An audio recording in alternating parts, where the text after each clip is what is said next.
back in here to Murf's Fan Cave for another RFR conversation with one of our listener favorites, the one and only Pete Koch. Pete Koch, you can find him at Pete Koch, Petekoch on Instagram. And of course, you know Pete from a long history in the NFL, starting off in 1984 when he was drafted overall, number 16 out of the University of Maryland. And then concluded his career, of course, in Los Angeles in 1989 with the Raiders. And then also went on to a successful movie career and entertainment career, not only movies, but television shows and commercials. Was in the movie Heat, Johnny Be Good, Loverboy, Conspiracy Theory, and most famously, of course, he was the Swede in Heartbreak Ridge with Clint Eastwood. So welcome back to Murf's Fan Cave and Raiders Fan Radio, the one and only Pete Koch. Well, that's quite an introduction, Murf. Hey, thanks, guys. Good to be with you. Good to have you back. And, you know, we were talking just a little bit before we got started about how we would always have you on around this time of year to talk a little bit about not only what you thought about the Raiders, of course, and where the team was going and what they'd done in the offseason, but your firsthand experience going to Alumni Weekend. And with all that stuff being canceled and everything being restricted down to COVID, have you had any preseason experience or any exposure to the team, or you just kind of like the rest of us all on quarantine? You know, I've got my handful of, Raider buddies that I stay in touch with. And most of these guys, you know, I look forward to seeing at the Raiders weekend, which was sadly canceled. 2020's been, I think, largely the year of cancellation. And that one of the great exceptions is, we're seeing a great exception is we're going to get some playoff Major League Baseball and playoff NBA. And boy, fingers crossed, it looks like we're going to get an entire NFL season. And if there's, in my judgment, that's like a saving grace for 2020, which has just been such a tough year for so many folks, not only in the United States, but around the world. But yeah, no, to answer your question. So, who's some of the guys I stay in touch with, and I'll mention is Steve Wright, the guard tackle that was Steve Wright. He had a beautiful long NFL career and spent half his career, I think, with the Cowboys, and then half his career with the Raiders. And I stay in touch with Steve. He was he and I were roomies in training camp back in the old days with the Los Angeles Raiders when we held training camp in Oxnard. Beautiful little town, not far from the Pacific Ocean, about halfway between Los Angeles and Santa Barbara. And so back in those days, so Steve Wright, and then another offensive lineman, buddy of mine, Steve Wisniewski, Big Wiz, and stay in touch with Wiz, and he's doing great. And he looks like he can play. I mean, Steve has lost some weight. He's gotten trimmed down a little bit like me, but Steve is on that short list of, in my judgment, of players across the spectrum of the NFL. It's on a very short list of guys that are should be in the Pro Football Hall of Fame, but hadn't gotten I think he's going to have to wait in line a little bit longer. But Big Wiz is doing good. So yeah, it's and Willie Galton's is a guy I used to see at the gym 3-4 times a week, but they've got all the gyms closed down here in Los Angeles, which I think is a shame. And one of these days we'll get back to normal. So, some of those relationships were my gym buddies, and Willie Galt was definitely one of those guys. I hope to see him again. You mentioned Wiz looks like he could still play. Of course, Pete, you do as well and have for a long, long time. Really never lost your physique after your playing career, because that's a big part of your life and has been. And that's one of the reasons, too, why we wanted to have you back on the show is that, with fitness and wellness and you, frankly, being such an expert in that field, how has it been during the quarantine? You mentioned the gyms are closed. For those that are new to your Instagram, that aren't seeing what you're doing with your workouts week in, week out. Like, what is that like for you and for someone that's had such a focus on that? What's that been like? And then I want to have a follow up to that is, what is it going to be like for the players, and what do you think that they're going through in terms of their off-season conditioning? Yeah, it's a great question. So as a longtime fitness professional, and I've long maintained physical fitness, particularly as you age, but really at any stage of your life, is an incredibly important feature to your overall health. So, and one of the people that's had an influence, in my life, and I've been blessed to have so many great mentors when it came to physical fitness. Just to give you one quick point, like when I was that football player, the only reason that I, attained the level of success that I did was because I became fanatical about my preparation in the weight room. And not understanding, I was able to understand very early on, going back to high school, that preparation in the weight room, in the off season, very importantly, the strength training that goes on during the season, when you're in high school, college, and the NFL is exceptionally important, but it's much more of maintaining where you're at. And another part of the strength training that's so important is it acts as really like a prophylactics to injury. Understand that if a typical NFL football player would stop strength training and just show up, go to the meetings, go to practice, and then go home, and then play the game on Sunday, the injury rate would go way up. And a lot of people don't really understand that. So strength training is very, very important to keeping the guys healthy. And I was just one of those guys that adapted to. I was very, very skinny in high school, and I knew right away that I needed to get it set in my mind that I was going to be me in the weight room. We're going to be partners. We're going to be in a partnership. I was very fortunate. I had a coach in high school that he played his college football at the Naval Academy. His name is John Kalo, and John Kalo, to give you a historical perspective, was Roger Staubach's center at the Naval Academy. Of course, Roger Staubach. Oh, okay. Even before Roger Staubach won the Super Bowl with the Cowboys, he won the Outland Trophy, the Heisman Trophy, I should say, with as a quarterback when he was at the Naval Academy. John Kalo and him were very, very close there. John Kalo didn't play in the NFL, but as fate would have it, he was a high school gym coach, and he was also my driver's ed coach back in the day. I think where about everybody's driver when you did driver ed in high school, that was usually your PE coach. And but John Kalo had a great influence on me, and he said to me, "Pete, you've got enormous potential." This is when I was 14 years old, and I was playing on a freshman football team. I went to a combined junior senior high, so we were all in there together, 7th through 12. And he says to me, and I was in awe of him, that the varsity coach was talking to me, and he says, "You've got a lot of potential. You've got things that we can't teach you. You've got height, you've got speed, you've got quickness, and you have a great love. I can see the passion you've got for playing football. You don't mind the contact that comes to you naturally." And he was exactly right on all those points. But he said, "You're weak."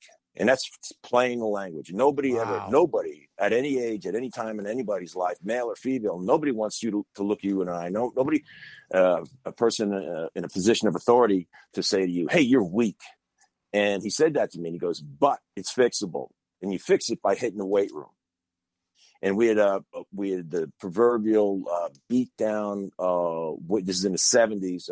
Beat up, bare bones weight room in the basement boiler room of the high school. I grew up on Long Island, and there it started for me, and it changed my life. And I've always had an interest. Then I started reading the bodybuilding magazines.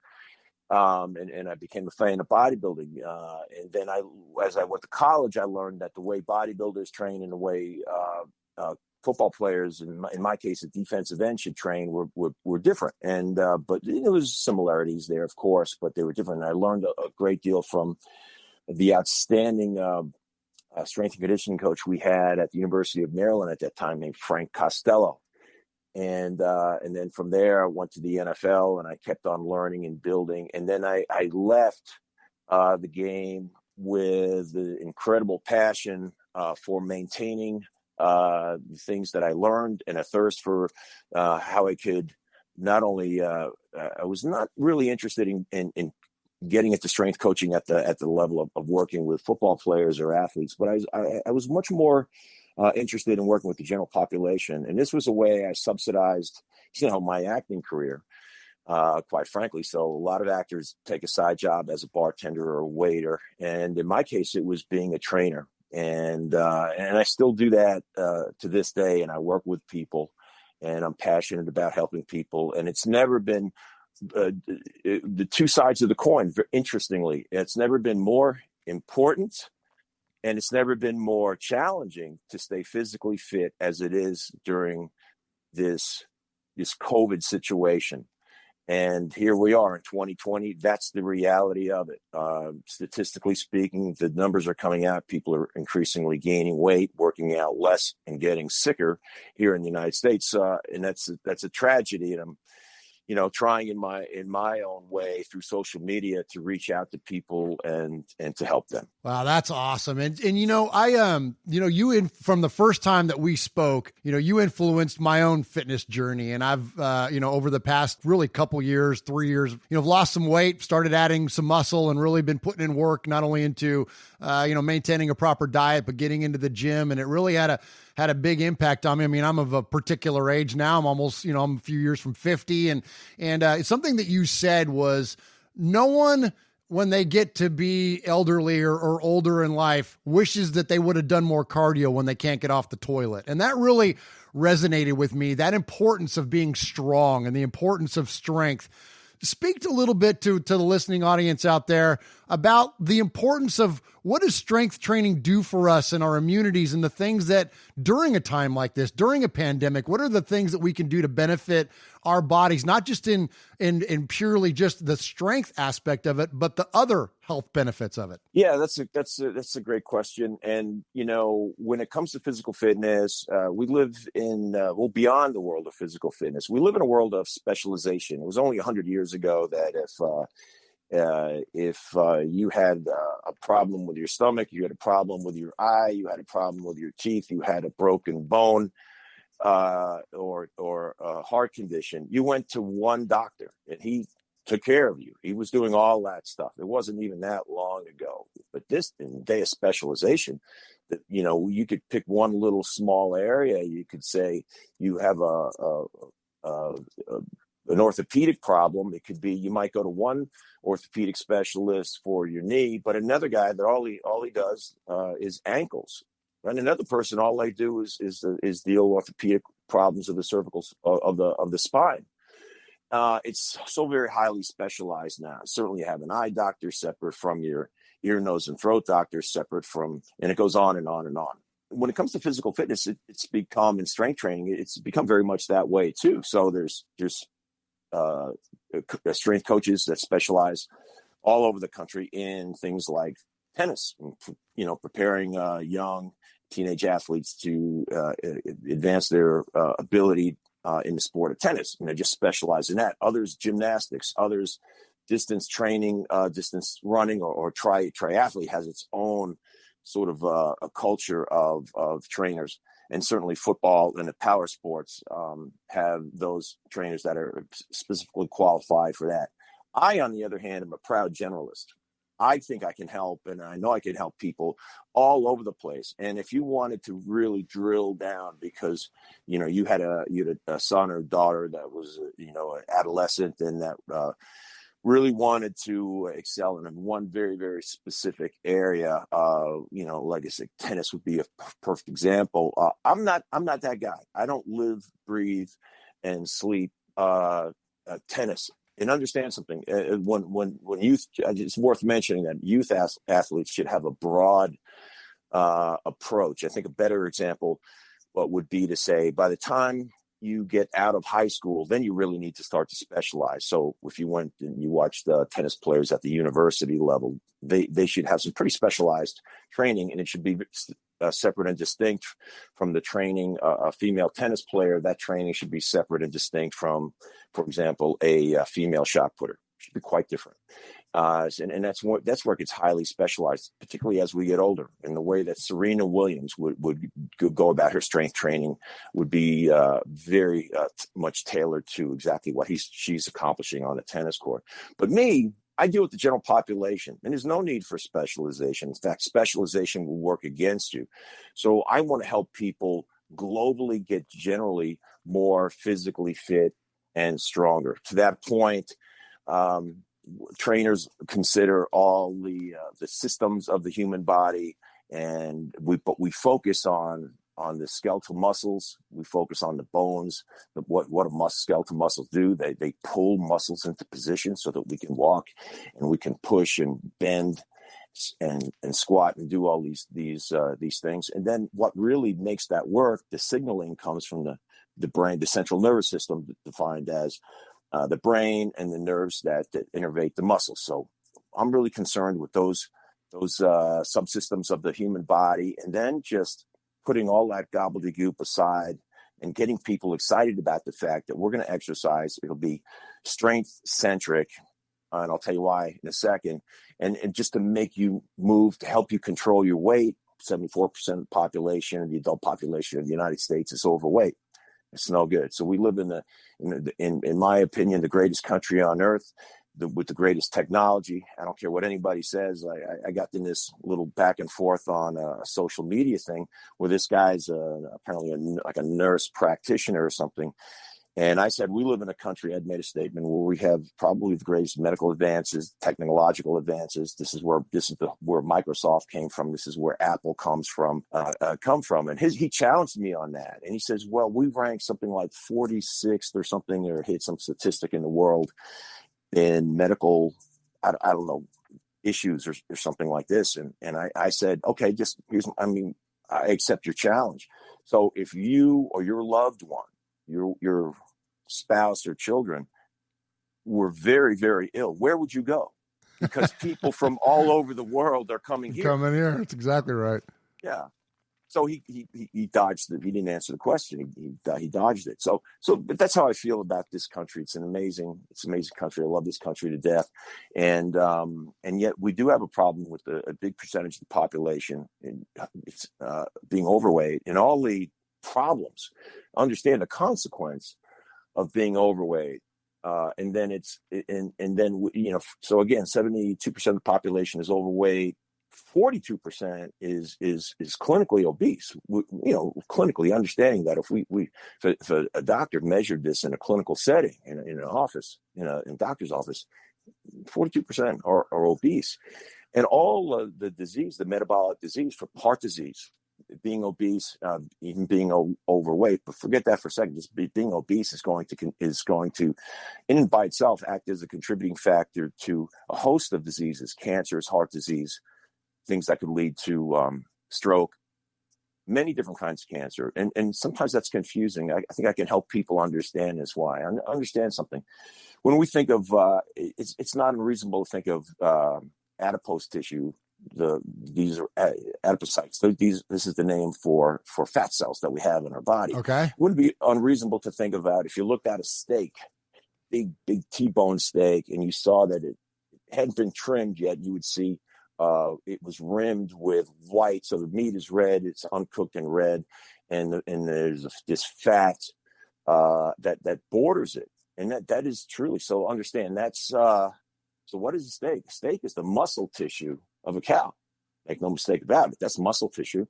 And that white stuff is the adipose tissue, is the fat tissue of the cow. So, and that's not in, cow's a mammal. It's not entirely different than our species when it comes to that. So think of that as a second. But when we think of it, we often think, well, that you just cut that fat away and just, whatever. It's grizzly. It's, you just throw that, and it's like dead anyway. But it's not dead. But it's not. But adipose tissue, fat tissue, in a living person is biologically active. That's to say that it's producing things, and the things that it produces and excretes into the rest of the body, hormones among them, or most of them are bad. Most of them are bad force. Yeah. So imagine that the fat that you carry around on your body as being billions of tiny little factories that aren't just sitting there going along for the ride. They're actually little factories producing things that are harming the rest of your body. Wow. So all of that is going to really then compromise your overall health and immunities and everything else, and would essentially make you susceptible to all kinds of things, let alone COVID. Exactly, a host of diseases, and if it doesn't, and it could directly contribute to things like colon cancer, stomach cancer. When people carry a lot of fat in the midsection, we see it from the outside, but we call that visceral fat. But I'm sorry, we call that subcutaneous fat. That's fat below the skin. So that's in between the skin and your layer of muscle in between there. And if somebody has a belly or they have this kind of saddlebags, we can sort of obviously see that subcutaneous fat. That literally means under the surface of the tissue. But there's another kind of fat called visceral fat. And the viscera, if we said the viscera is, hey, that's the compartment where your internal organs are, right? So there's all kinds of stuff going on. You got your pancreas, your liver, kidneys that are contained, below your lungs. That area is compartmentalized and separated by your diaphragm muscle, the muscle that helps your lungs mechanically take air in and out. So your lungs are separated from your stomach in that compartment where your descending colon, your pancreas, and all that are located. They're separated by the diaphragm muscle, and that area is if you are gaining fat in that area, and the fat cells literally grow and attach to grow all around the internal organs there. It's called visceral fat in that visceral compartment. And just imagine that these little factories there are producing, again, things that are no good for us. And it's all about proximity. And your stomach is right there, and your colon is right there. Small intestine, large intestine. And then you say, well, and then you wonder why there's a greater incidence of people that are obese of having colon cancer. It's right there. Now it's sort of, I hope it's easier to understand how that could possibly happen. Yeah. So that fat, that visceral fat, is a more sinister location of fat than the subcutaneous fat, which you might have on your legs or the back of your arm. Well, that's, one of the things I thought about when I started this fitness journey is I thought about it's not about looking good in a t-shirt. It's about getting healthy, and all those points that you mentioned there are just fascinating to me. And I trust that our listeners are going to get something from it, as well, and hopefully find motivation in it, Pete. And what would you say to, especially during these times? I mean, this would be a question I would ask you normally, but let alone where you mentioned that so many people are on quarantine and they're stuck in their homes, or at least limited in terms of their routines and accessibility to gyms.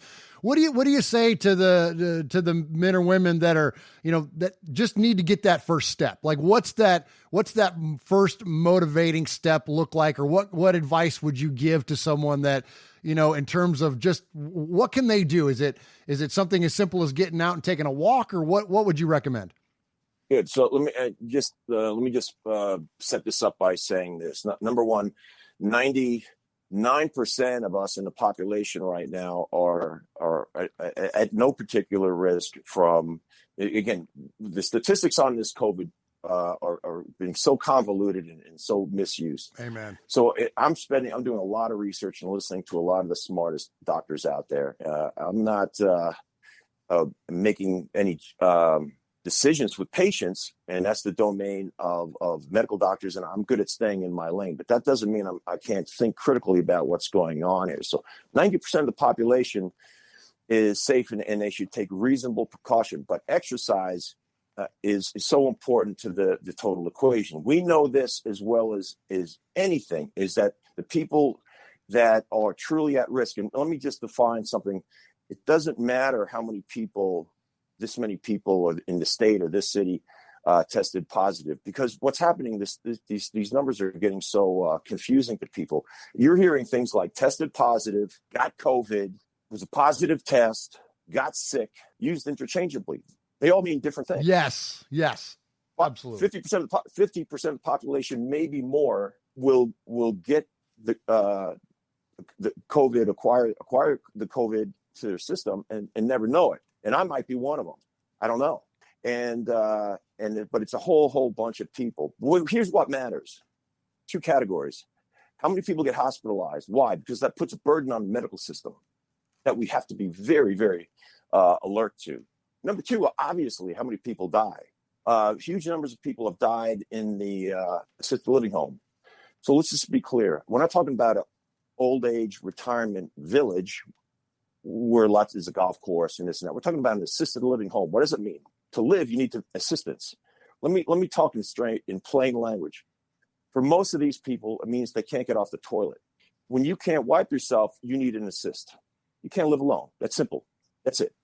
What's the average life expectancy? And I heard this from a medical doctor, associate of mine. So just a guy I listen to and pay a lot of attention to, he made a very interesting point. What's the average life expectancy? Forget, you're talking pre-COVID, just the way it's always been. What's the average life expectancy of somebody that goes into an assisted living home? It's 6 months. So we're understanding we're at the end. And you know something? My mother went to an assisted living home and she died a few months later. She had a stroke. She survived the stroke, but she was never the same, not even close, not healthy. And that's what happened to her. And that's what happens all the time. And so so if that person goes to an assisted living home and they die, and then they gave them a test in the autopsy and they say, oh, they had COVID. What'd they die of? You know, it's very difficult to tether all these things apart. And I don't think anybody's done a good job of it. So here's the numbers that are important. So if you're in a high risk category, we all know what they are.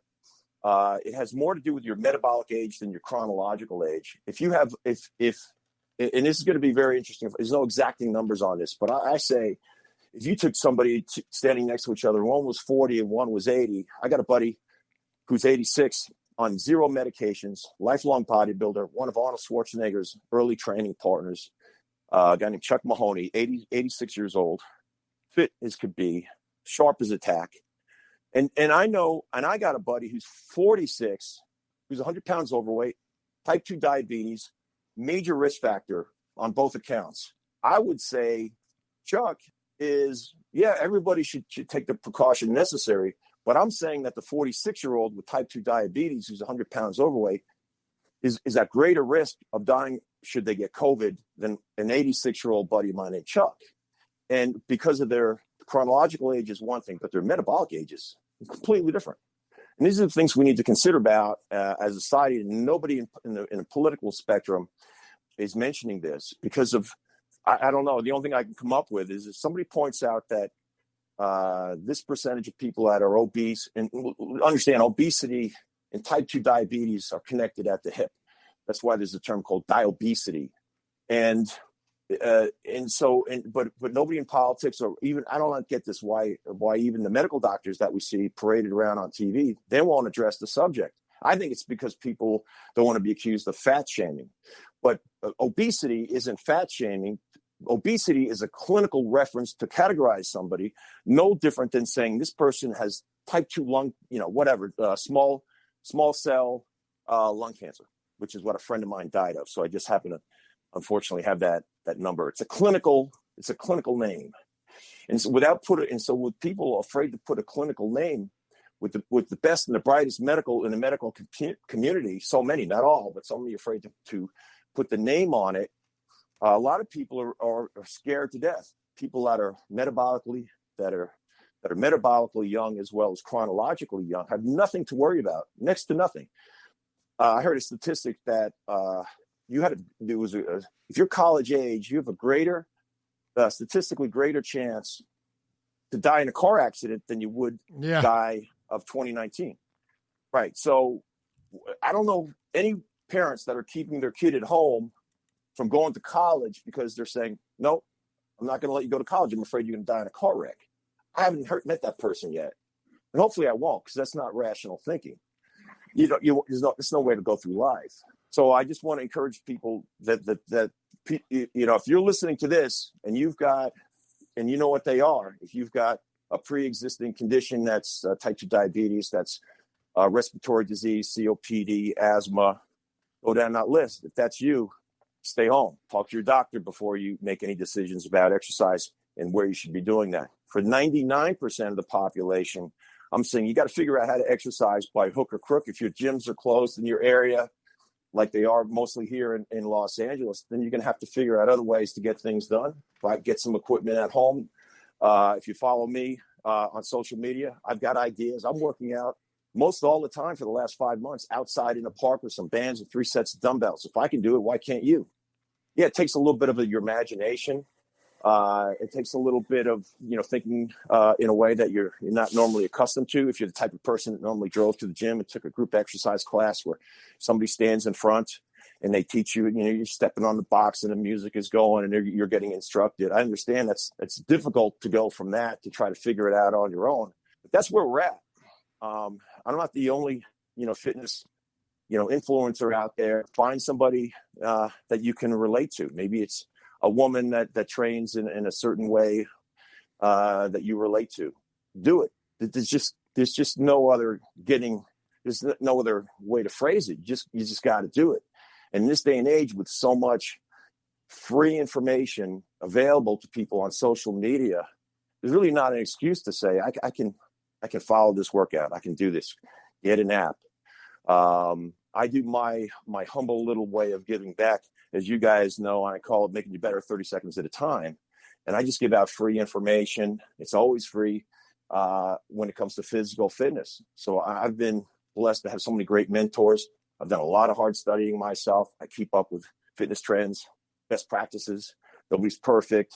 But the way I talk about fitness today, physical fitness today, I think will benefit most all people out there. And you just have to stay moving. And by the way, I think your original question was, what if you're sedentary? And there's lots of folks that reach out to me and are like, I'm not moving right now. And I know it's not good for me and I don't feel very good. And you're exactly right, Murf. You just got to start moving. What does that mean? That means that at the minimum, I know it's weird how Americans are sort of, in some respects, we're the greatest achievers, build the biggest businesses. But there's also another part of human nature that says, what's the minimum? Right. What's the lowest? Yeah. Right. So I'll give you the lowest. Walk for an hour a day, every day. But what about taking a day off? Why? You take a day off from brushing your teeth? You take a day off from the shower? Why? Why do you brush your teeth? You like your teeth. You want them in your head. And why do you take a shower? Because you want your body to be clean. That's important to your overall hygiene. Back in the old days, there used to be a thing they used to call what we called physical fitness, working out every day. 150 years ago in the United States, they used to call it physical hygiene. So, what happens. I took a class in college. It was the history of physical fitness. I loved it. Anyway, it was how do we arrive at the current way that we go about our physical fitness in this country, and by the way, and how they do it in Europe. There's a Swedish system, a German system, a British system, all these things, right? So this goes back. Exercising every day goes back 2,500 years to the Greeks. I mean, you read the old Stoics. They talked about the importance of physical fitness back then. What the hell happened is people have gotten so far away from it. I'm here to say, we're still the same species with the same requirements. We need physical fitness. It's part of hygiene is the way we take care of ourselves with oral hygiene, with a toothbrush and floss. And we've got physical hygiene. That's when we exercise. We got to do it every day. That's awesome.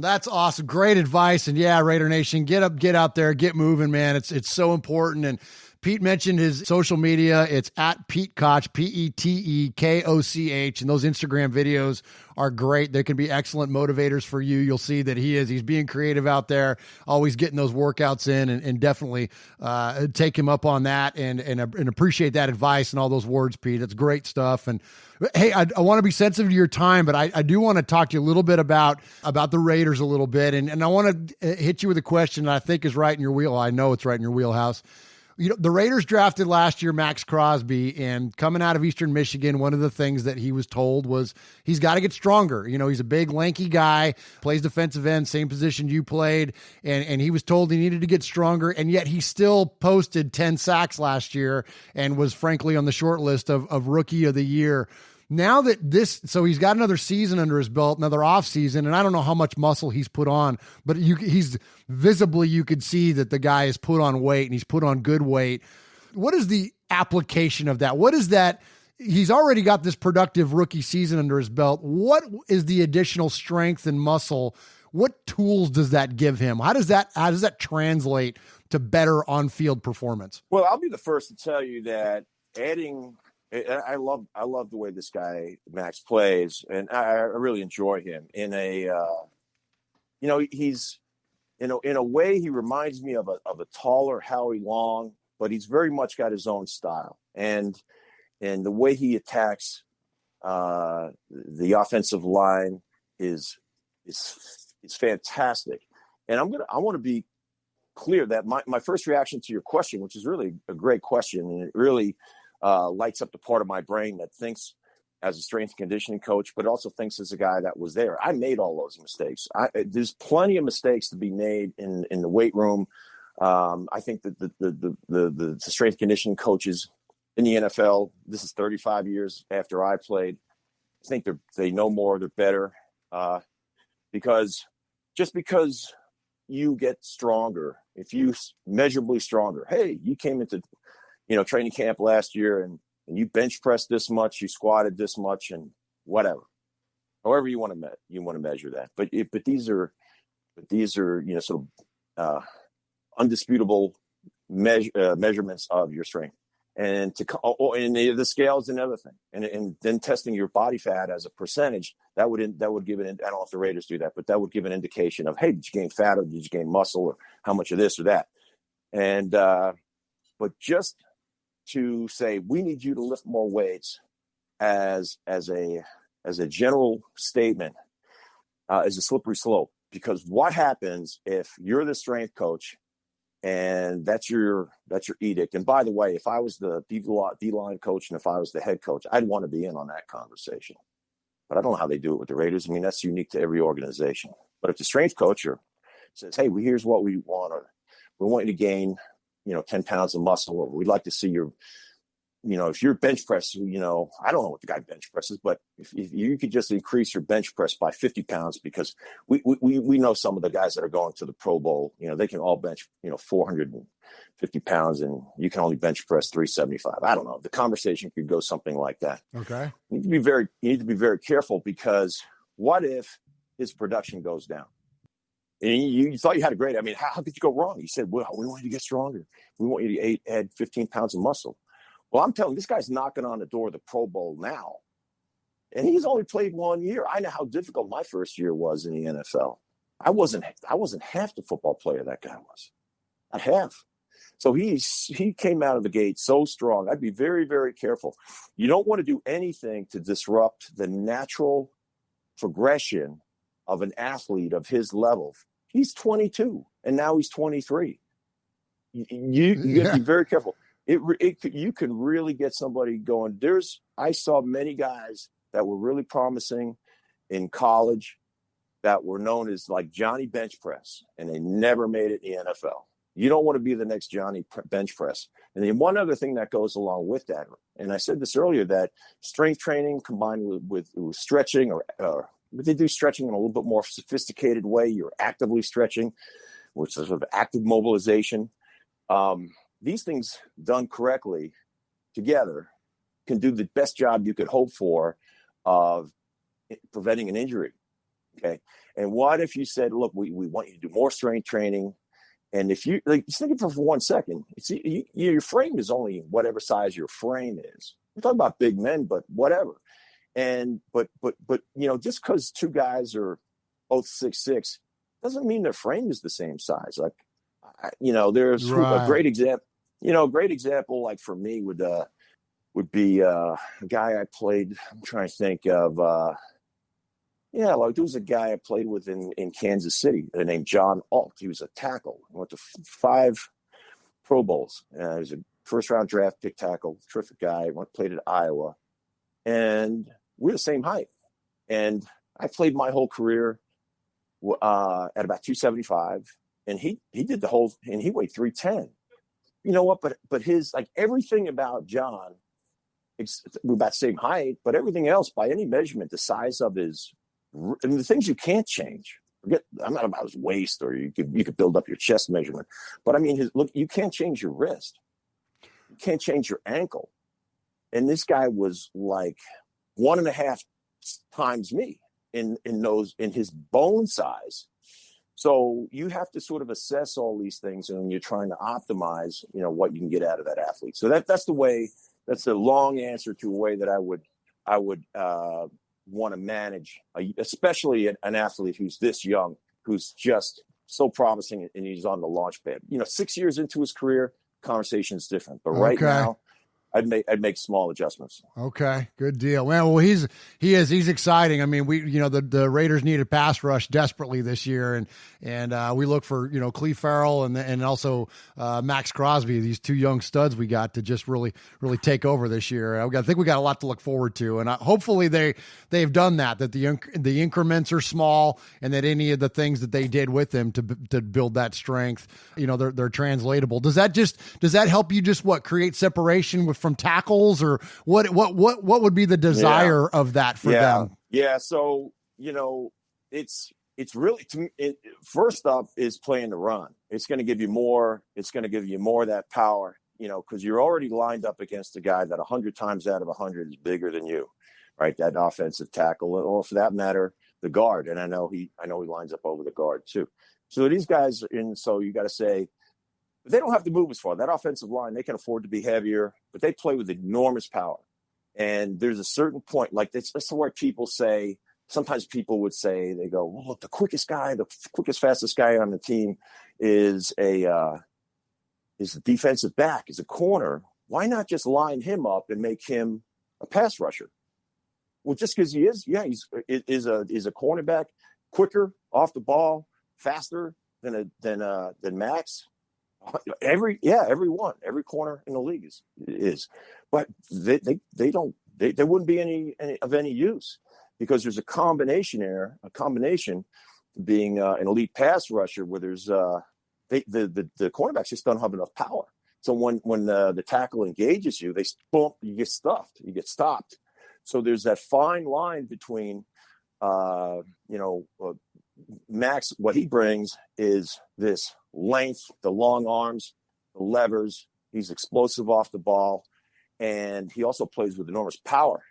And then somebody's saying, well, if he just had a little more power, what if it was crazy power? What if it was, sort of like Reggie White, Chris Dolman, massive, just overwhelming. Max doesn't play with that level of power. I mean, these guys are, the giants of the game. Or like Greg Townsend, a guy you played with. Yeah. Great. And Greg, different body type, right? Greg was only 6'3", but he was the best pass rusher on that Raiders team for many, many years. And he brought, like, his skill set was playing it a smaller guy, but he was so quick. He had so much, his technique was absolutely awesome.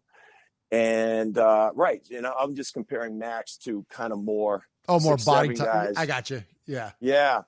So, and you say, what if we just had, we tell the guy to build up, and, is the first thing that comes to mind is he's going to do better against the run. He's going to play better against the run. But there's I always felt that way. There's that my job as a defensive end was to strike that balance between having enough strength and power to play the run well, but there's only so much power that you need to be a great pass rusher. There's really a quickness and a suddenness and a elusiveness that sometimes can run counter to your just going in the gym and being a bench press guy. So I think there's a real sweet spot there, and that's part of the art of finding your way as an athlete, and then and having a good strength and conditioning coach that can help you manage those things, and weighing yourself on a regular basis and understanding where you stand. That's awesome. That's great insight, Pete. I mean, you're the man. This is awesome. This is stuff that good insight that Raider Nation just doesn't get. You know what I mean? You've been through it. You mean you know exactly what players like Max and the other guys are going through, and so appreciate that, and appreciate everything that you broke down for us today, man. So, but before we let you get out of here, what are you up to? What's going on with you? I know we saw you on a bunch of commercials this last year. I know everything with acting and that whole world is tending to be shut down with COVID, but I think things are starting to open up, if I'm not mistaken. So, you got any current projects you want to give us any hints to, or what's Pete Koch up to nowadays? Yeah, a couple of things that I can't, unfortunately, speak to too much. I will tell you that I shot a commercial a month ago. The business is 90% shut down and 10% open. So I was fortunate enough to get in on a commercial for an insurance company that I don't know. They never tell you when it's going to run. It just starts showing someday. So I hope folks get a kick out of that if they recognize me there. And I'm working with a company and developing a piece of fitness equipment that cool. Home fitness equipment that we hope to take to market maybe at the end of this year. So I'm excited about that. It's very, sort of preliminary stages, but they brought me in as a fitness, expert to, kind of give some input as to, I might be representing the brand. So we'll see there, but I'm all about that because anything you can do to help people move, in this day and age is good for everybody. And I'm working with another company, a company that's called Rep, and they're associated with everyone sort of knows the Tough Mudder brand, the races, the Tough Mudder, the orange, headbands, and people go hundreds of them and they climb over obstacle courses.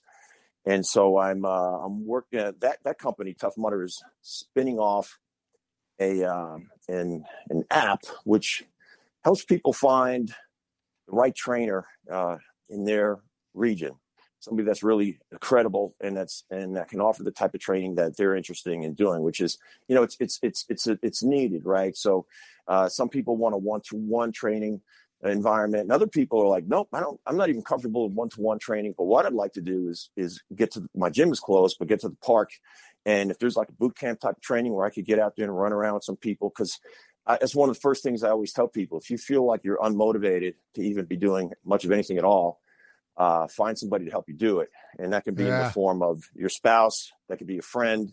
If you don't have a training partner, it's more difficult. But it can be finding a personal trainer, but it could also be joining a small group. Small groups are typically defined as between 3 and 6 people working together, or a bigger group like a boot camp group where you can meet people at the park. It's relatively inexpensive. And you know what? You're all in this thing together. So you're moving. So I encourage people to find a way. There's no excuse. It's finding, and not any one is better than the other. The most important thing is you look after yourself, the people that you are responsible to in your life, be responsible for that. Commitment to personal excellence, and anything I can do to help people connect and get moving, I'm glad to do it. That's what I'm about. Pete, I can't thank you again enough. I know Raider Nation loves to hear from you every year. You're definitely one of our listener favorites. We always get such amazing feedback whenever you join us on the show, and you've provided some incredible insight today, not only around COVID, but and the effects in the body and fitness and, gosh, everything that you hit, and let alone the Raider content. So we really appreciate you, man. I can't thank you enough for your time today. Yeah, appreciate you guys. Go Raiders. Go Raiders.